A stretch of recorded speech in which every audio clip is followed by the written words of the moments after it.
So, nagsa po ngayon. Nagbabike po ako. Tapos napansin ko po. Ang ganda ng po ng sunset doon. Doon pa ano yan. Oh.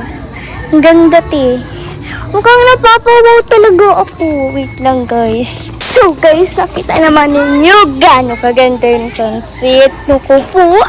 At nagbabike-bike ako. And sa inyo, yung nakasubscribe sa akin and like and subscribe, siya po mananalang friendship bracelet para sa akin. Pero, nagagawa pa ako ng friendship bracelet. Actually, nakakaisa pa ako nun. Yung mga English dyan na hindi ako maintindihan. Mag-i-English ako mamaya, okay? Yan po yung bike ko. May ganito pa. May ganito kasi hindi pa ako marunong mag-balance ng bike. Kala ko nga na yun, inaayos to kasi peto. Inaayos, tapos tinanggal ito. Akala ko magpa-practice na ako. Walang ganun. Yung pala, ibabalik naman pala.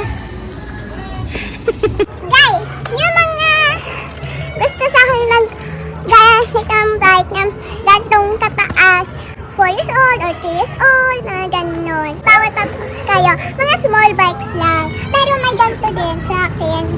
Tapos ipapaggamit mong chinelas sa bike, yung mga mataas. Kasi yung mga maliit na chinelas, bike na tumba, yung mataas, biglang ganon. Yung maliit, biglang slower.